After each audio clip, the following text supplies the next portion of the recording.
Hey there, sweetheart. I thought I'd get us started on the next chapter of A Farewell to Arms. Um, just a vanity moment. You know, I told you I've been wearing these thermal tops a lot. I was reaching for the book, and I noticed that I guess they're just tight enough. I can see my tricep. And the first thing that went through my mind is, man, I need to stay healthy and keep getting in the gym to build back up, so that next year when I'm wearing these, I can get a good tricep flex in it. I don't know if it shows much anything else I guess you can kind of see. What'd be good is if I could get my chest built back up and, Anyway, very much a vanity moment, shame on me, I guess. Anyway, what we should be focusing on is our book, right? So this book has short chapters. Some of them are just like 4 pages or so. I think this one's closer to let's see, we're starting on page 33 and going to page 41. So what is that, 8 pages, 9, something like that. 8 pages, I think. So a little bit longer, but it'll be okay. We'll get through it. All right, so we're on chapter 7. I came back the next afternoon from our first mountain post and stopped the car at the Smistamento, I assume that's some Italian name, where the wounded and sick were sorted by their papers and the papers marked for the different hospitals.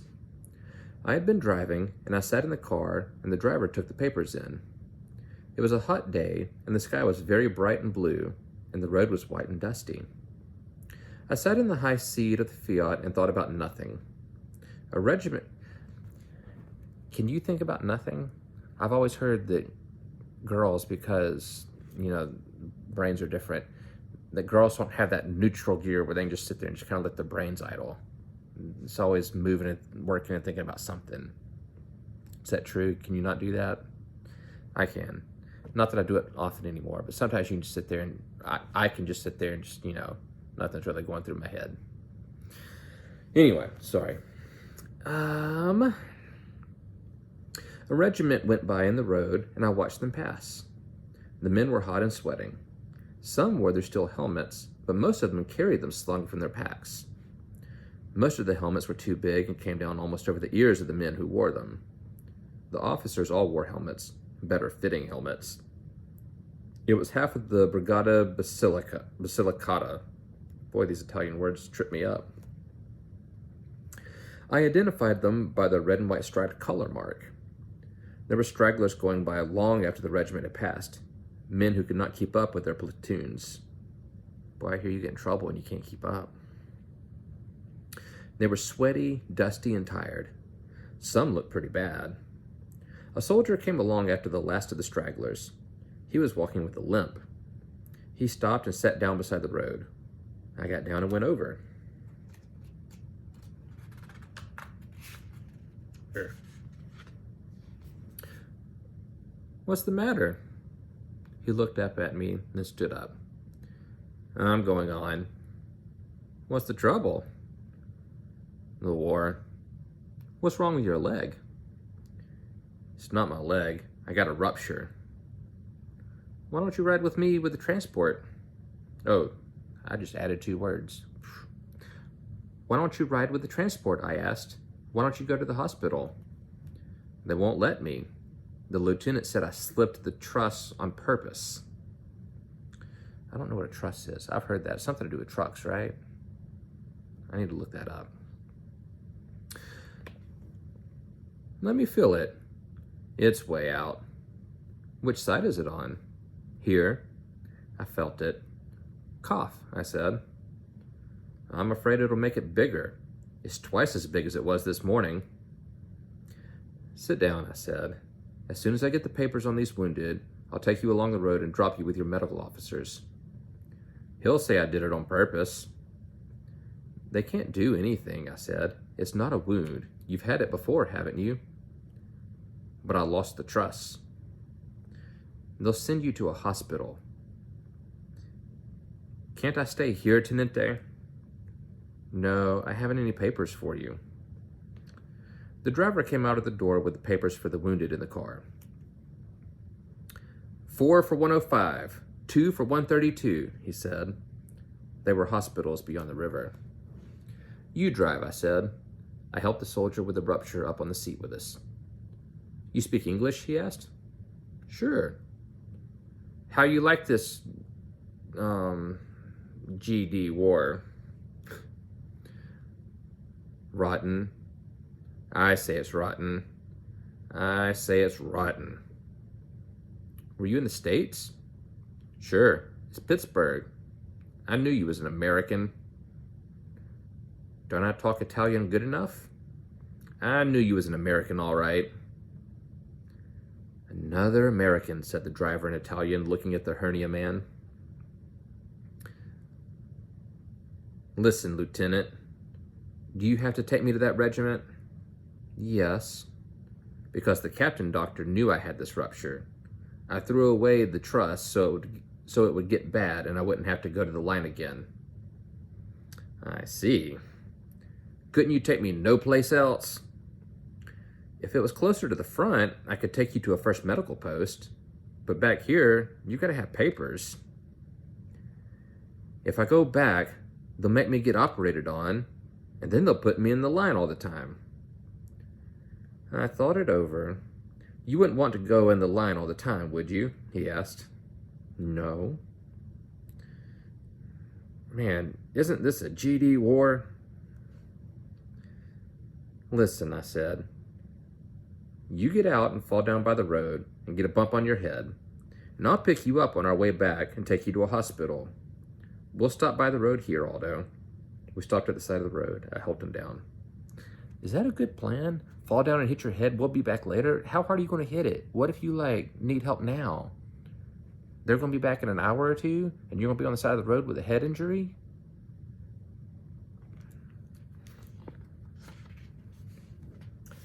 I'll be right here, Lieutenant, he said. So long, I said. We went on and passed the regiment about a mile ahead, then crossed the river, cloudy with snow water and running fast through the spiles of the bridge, to ride along the road across the plain and deliver the wounded at the 2 hospitals. I drove coming back and went fast with the empty car to find the man from Pittsburgh. First, we passed the regiment, hotter and slower than ever, then the stragglers. And then we saw a horse ambulance stop by the road. 2 men were lifting the hernia man to put him in.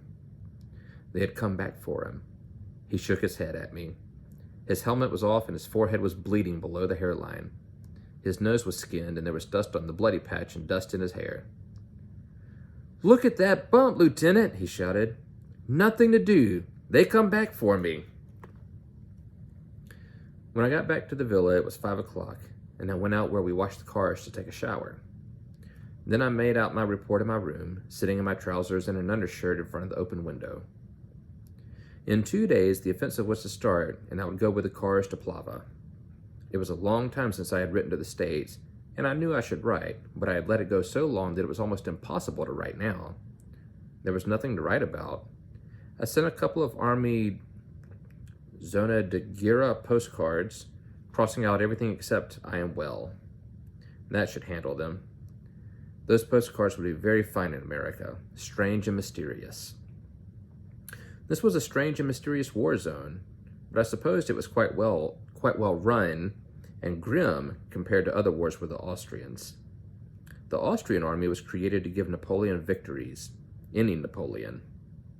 I wish we had a Napoleon, but instead we had Il General Cardona, fat and prosperous, and Vittorio Emanuele, the tiny man with the long, thin neck and the goat beard. Bah. Over on the right, they had the Duke of Aosta. Maybe he was too good looking to be a great general, but he looked like a man. Lots of them would have liked him to be the king. He looked like a king. He was the king's uncle and commanded the 3rd Army. We were in the 2nd Army. There were some British batteries up with the 3rd Army. I had met 2 gunners from that lot in Milan. They were very nice, and we had a big evening. They were big and shy and embarrassed and very appreciative together of anything that happened. I wish that I was with the British. It would have been much simpler. Still, I would probably have been killed. Not in this ambulance business. Yes, even in the ambulance business. British ambulance drivers were killed sometimes. Well, I knew I would not be killed. Not in this war. It did not have anything to do with me. It seemed no more dangerous to me myself than war in the movies. I wish to God it was over, though. Maybe it would finish this summer. Maybe the Austrians would crack. They had always cracked in other wars. What was the matter with this war? Everybody said the French were through.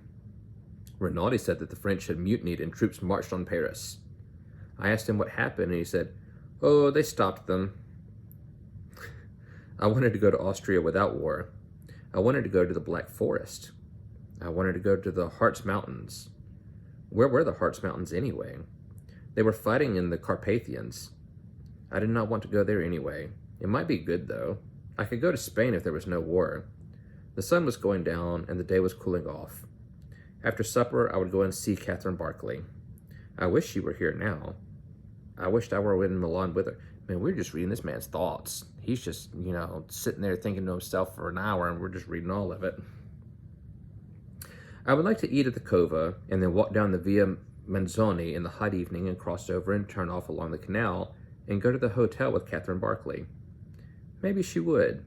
Maybe she would pretend that I was her boy that was killed, and we would go in the front door, and the porter would take off his cap, and I would stop at the concierge's desk and ask for the key, and she would stand by the elevator, and then we would get in the elevator and it would go up very slowly, clicking at all the floors, and then our floor, and the boy would open the door and stand there, and she would step out, and I would step out, and we would walk down the hall, and I would put the key in the door and open it and go in, and then take down the telephone and ask them to send a bottle of Capri Bianca, I'm guessing I'm saying that right, in a silver bucket full of ice, and you would hear the ice against the pail coming down the corridor, and the boy would knock, and I would say, "Leave it outside the door, please," because we would not wear any clothes because it was so hot, and the window open, and the swallows flying over the roof of the houses, and when it was dark afterward, and you went to the window, very small bats hunting over the houses, and close down over the trees, and we would drink the Capri.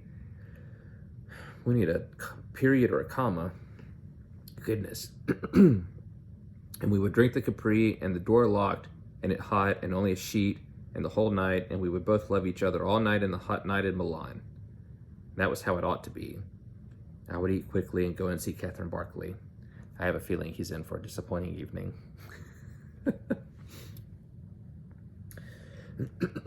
Goodness, okay. They talked too much at the mess, and I drank wine because tonight we were not all brothers unless I drank a little and talked with the priest about Archbishop Ireland, who was, it seemed, a noble man, and with whose the injustices he had received, and in which I participated as an American, and of which I had never heard, I feigned acquaintance. It would have been impolite not to have known something of them when I had listened to such a splendid explanation of their causes, which were, after all it seemed, misunderstandings. I thought he had a fine name, and he came from Minnesota, which made a lovely name. Ireland of Minnesota, Ireland of Wisconsin, Ireland of Michigan. What made it pretty was that it sounded like island. No, that wasn't it. There was more to it than that. Yes, father. That is true, father. Perhaps, father. No, father. Well, maybe yes, father. You know more about it than I do, father. The priest was good but dull. The officers were not good but dull. The king was good but dull. The wine was bad but not dull. It took the enamel off your teeth and left it on the roof of your mouth. Man, that is some strong wine. And the priest was locked up, Rocca said, because they found the 3% bonds on his person. It was in France, of course. Here they would never have arrested him. He denied all knowledge of the 5% bonds. This took place at Béziers. I was there and reading of it in the paper, went to the jail and asked to see the priest. It was quite evident he had stolen the bonds. I don't believe a word of this, Rinaldi said. Just as you like, Rocca said, but I am telling it for our priest here. It is very informative. He is a priest. He will appreciate it. The priest smiled. Go on, he said. I'm listening. Of course, some of the bonds were not accounted for, but the priest had all of the 3% bonds and several local obligations. I forget exactly what they were. So I went to the jail. Now this is the point of the story. And I stood outside his cell, and I said as though I were going to confession, "Bless me, Father, for you have sinned." There was great laughter from everybody. "And what did he say?" asked the priest. Roca ignored this and went on to explain the joke to me. "You see the point, don't you? It seemed it was a very funny joke if you understood it properly." They poured me more wine, and I told the story about the English private soldier who was placed under the shower bath. Then the major told the story of the 11 Czechoslovaks and the Hungarian corporal. After some more wine, I told the story of the jockey who found the penny. Are these stories that were known at the time? I don't know what any of these are. I don't know when this book was written. 1929. So maybe these were stories that were known. Wow. I guess being an 88 baby, to me that's like, oh yeah, that was a handful of decades ago. That was almost 100 years ago. 96 years ago. Holy crap. Okay. Sorry, I know that was a... Yeah. Let's see. The major said that there was an Italian story, something like that, about the Duchess who could not sleep at night. At this point, the priest left, and I told the story about the traveling salesman who arrived at 5 o'clock in the morning at Marcel's when the mistral was blowing. The major said he had heard a report that I could drink. I denied this. He said it was true, and by the corpse of Bacchus, we would test whether it was true or not. "Not Bacchus," I said. "Not Bacchus."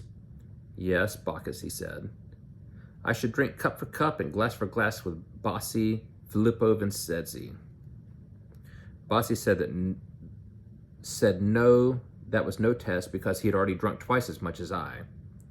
I said that was a foul lie, and Bacchus or no Bacchus, Filippo Vincenzza Bossi, or Bossi Filippo Vincenzza, had never touched a drop all evening. And what was his name anyway? He said, "Was my name Federico Enrico or Enrico Federico?" I said, "Let the best man win." Bacchus barred, and the major started us with red wine in mugs. Halfway through the wine, I did not want any more. I remembered where I was going. Excuse me. "Bossi wins," I said. "He's a better man than I am. I have to go." "He does, really," said Rinaldi. "He has a rendezvous. I know all about it." "I have to go." "Another night," said Bossi. "Another night when you feel stronger." He slapped me on the shoulder. There were lighted candles on the table. All the officers were very happy. "Good night, gentlemen," I said. Rinaldi went out with me. We stood outside the door on the patch, and he said, "You better not go up there drunk." "I'm not drunk, Renan, really." "You'd better chew some coffee." "Nonsense." "I'll get some, baby. You walk up and down." He came back with a handful of roasted coffee beans. "Chew these, baby, and God be with you." "Bacchus," I said. "I'll walk down with you." "I'm perfectly all right." We walked along together through the town, and I chewed the coffee. At the gate of the driveway that led up to the British villa, Rinaldi said goodnight. "Good night," I said. "Why don't you come in?" He shook his head. "No," he said. "I like the simpler pleasures." "Thank you for the coffee beans." "Nothing, baby, nothing." I started down the driveway. The outlines of the cypresses that lined it were sharp and clear. I looked back and saw Rinaldi standing watching me and waved to him. I sat in the reception hall of the villa waiting for Catherine Barclay to come down. Someone was coming down the hallway. I stood up, but it was not Catherine. It was Miss Ferguson. "Hello," she said. "Catherine asked me to tell you that she was sorry she couldn't see you this evening." "I'm so sorry. I hope she's not ill." "She's not awfully well." "Will you tell her how sorry I am?" "Yes, I will." "Do you think it would be any good to try and see her tomorrow?" "Yes, I do." Thank you very much, I said. Good night. I went out the door, and suddenly I felt lonely and empty. I had treated seeing Catherine very lightly. I'd gotten somewhat drunk and had nearly forgotten to come. But when I could not see her there, I was feeling lonely and hollow. And that's the end of the chapter. That one got my throat a little dry. He took her for granted, almost forgot about her, and then when he couldn't see her, then he missed her. Really, he missed the pleasure. I think he was just, he just wanted to feel good, and now he's feeling sorry for himself is what's going on. Anyway, I've got cards. Let's see which ones, let's see. We've already done the hottest accent. So this one is, would you rather be a famous actor or a professional athlete? I wouldn't want people following me around all the time. While I think it would be fun to act, and of course, you know, huge paychecks would be nice. I wouldn't want, you know, trying to go shopping or go, you know, out to eat or whatever, having to sign autographs and people stopping by my table and people taking pictures of me everywhere I go. That would be, I feel like that would wear on your mind. Anytime you go out in public, you got people taking pictures and recording videos, so everything you do is documented. That'd wear on my mind. I'd much rather be an athlete. If I would have had the body for it, I would have loved to have been a professional football player. And if not that, I also would have liked to have been a professional boxer, although that's not good for your noggin. That's a good way to get Parkinson's or something. Of course, football will do that to you too. Anywhoozy, you can tell me what you think later, what you'd want to do. I assume if you had to choose between the two, you'd want to be an athlete too. I think you're naturally more athletic than I am. I have come a long way. You should have seen me as a kid. I was so unathletic. It was sad, pitiful. But anyway, I'll wrap it up here. But I can't wait to see you again. I sure do love you. Bye, baby.